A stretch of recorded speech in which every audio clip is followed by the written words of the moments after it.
Hi, I'm Ken Ham, President and CEO of Answers in Genesis, the Creation Museum, the Coming Ark Encounter, and here I am in the very first earth mover to be delivered to the Ark property so that we can begin excavation and then construct the life-size Noah's Ark. Now, I know there's been a lot of opposition to this project, and I can't believe some of the things that people come up with out there saying this will never happen, it's going to go down, Ken Ham's a con artist, or whatever it is. And I was thinking, what is some of the opposition going to say now? Because many of them are saying it'll never happen, it'll never be built, it's not going to go ahead. Well, I was thinking, well, maybe when they look at this, they'll say, well, you're not really on the Ark property. Actually, I thought, here's an idea. It'll save the opposition thinking up these ideas. This is actually a movie set, and I'm sitting in a Tonka toy. Now, really, they had to, take me being filmed and sort of insert me into this toy here to make it look like I'm in a real earth mover. Sort of like some people say that we never went to the moon, that was all a movie set too. So there's the idea for you to try and explain away the fact that we actually do have real earth movers, bulldozers, lots of other heavy equipment being delivered right now to the Ark property site so that the life-size Noah's Ark will go ahead and be opened in 2016 and reach the world with the message of God's Word.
Hi, I'm Tim. I'm the content manager here at the Ark Encounter.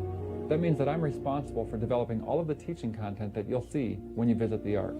I work very closely with the exhibit designers and the graphic designers to make sure that what you see is going to be both biblically accurate and visually appealing. Every exhibit we have goes through an elaborate design process. We begin with what we call a kickoff meeting, where it's really kind of a brainstorming session. We get together and we know the title of the room, and we start to figure out what do we want to teach in this space and how do we want to do that. Is it going to be through dioramas, through just signage, through audio video, a combination of those things? And once all of that is decided, then the exhibit designer takes that information and begins to lay out the space.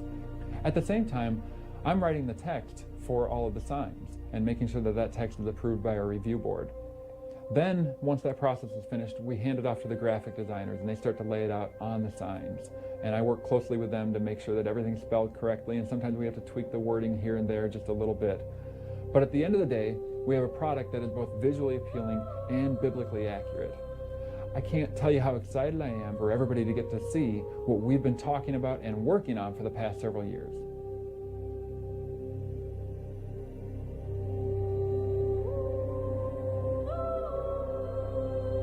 What's really special about dioramas is within a small space, you get to completely immerse the guest in exactly that little world, that little story. We have a great opportunity here. We have several dioramas we're working on, from the Ice Age Lost Squadron diorama to the Tower of Babel diorama. As a production designer, having a background with sculpting and, say, model making, and more of from a 3D perspective, really informs the way I design. So rather than just illustrating, I can design from a 3D perspective, so I can kind of think how I'm going to build it while I'm designing it.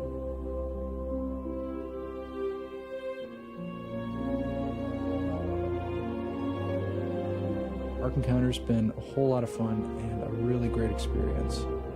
As soon as I heard about the project and saw some of the illustrations and things like that, just the initial concepts, I started getting excited and wanted to be a part of the project.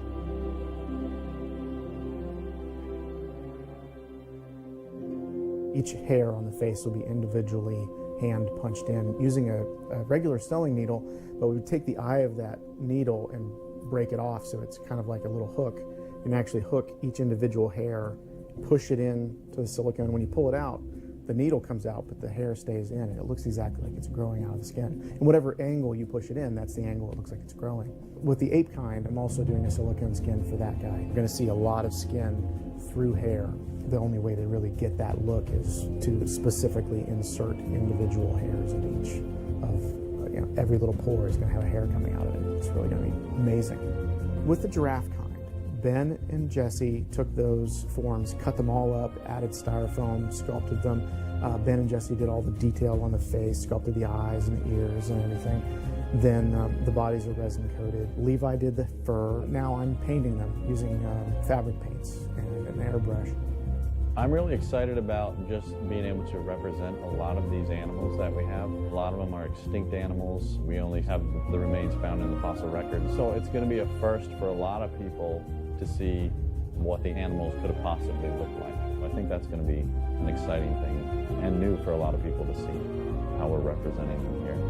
And to work on a project that's going to impact so many people. It's awesome to be involved in this.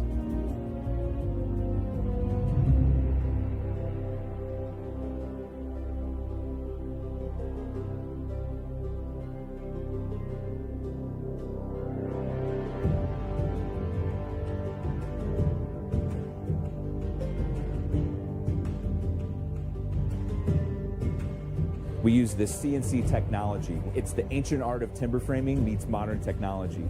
And we upgraded this equipment to be able to perform and do the largest size timbers of anybody else in North America.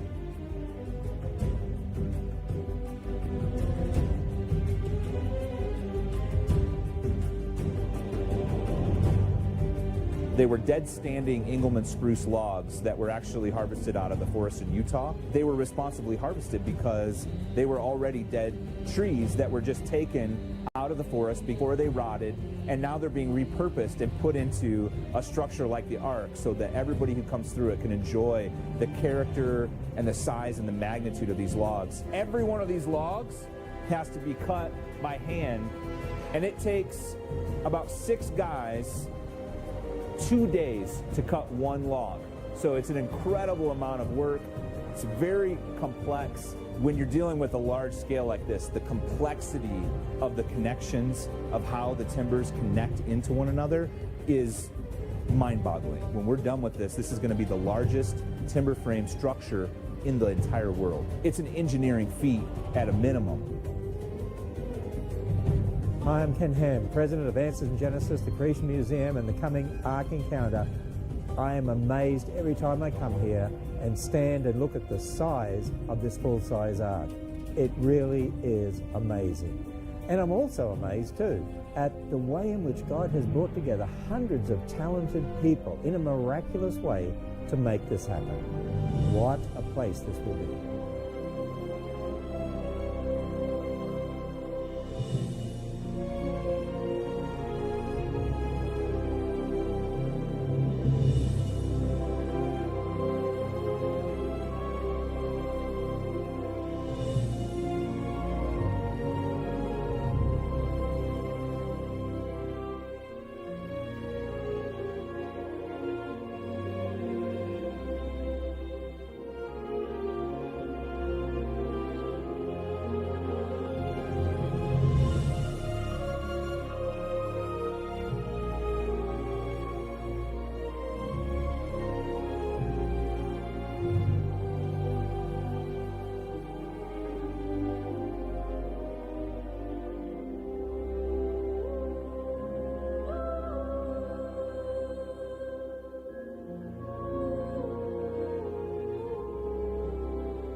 One of the exhibits I'm working on, we're calling Noah's Library.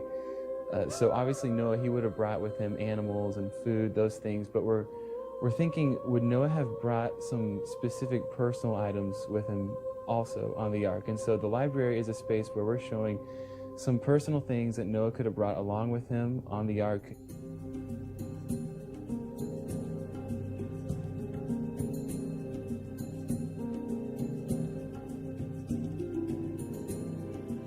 Many of the exhibits in the Ark are how Noah might live, how he might feed the animals, how he might, the family might take care of things and operate and live on the Ark for the extended time that they were on the Ark. When I was illustrating Rebecca books, the interesting thing for me was I came to one day realize I wanted to illustrate the Bible. Everything that I do, every concept that I come up with and the team comes up with is based on a script, and the script dictates kind of what we're dealing with contextually.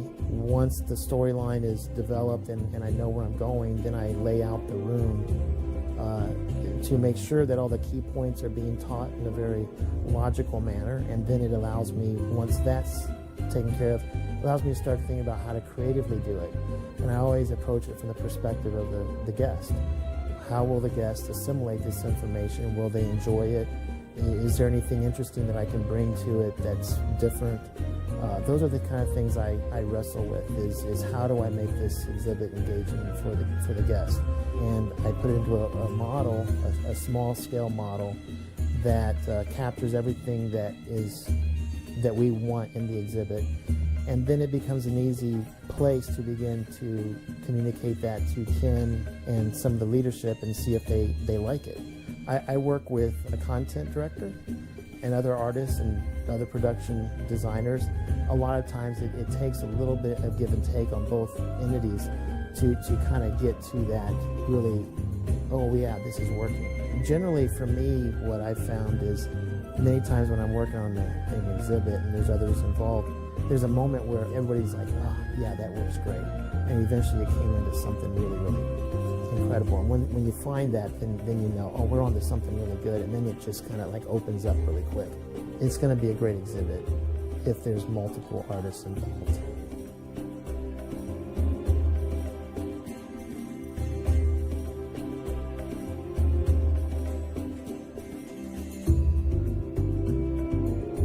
We don't have anything except the Bible telling us what the pre-flood world was, so we have to go back to what was after that, what was after the flood.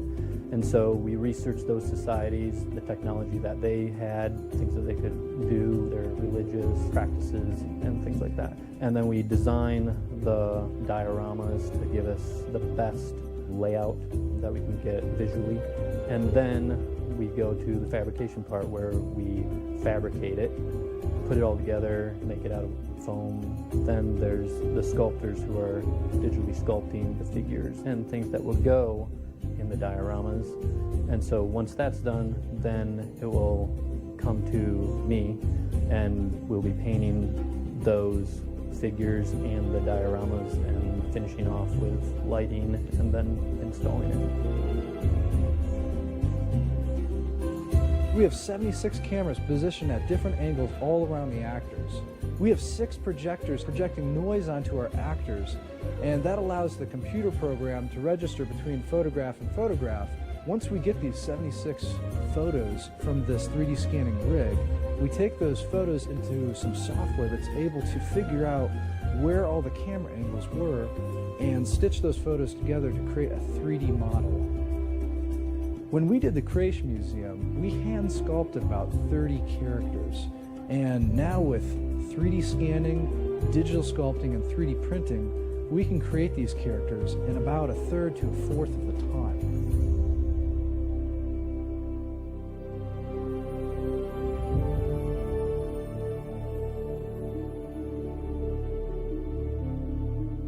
Once we're finished with the digital sculpture, we send it to print. And these 3D printers can take up to 60 hours for a character that's only a foot tall.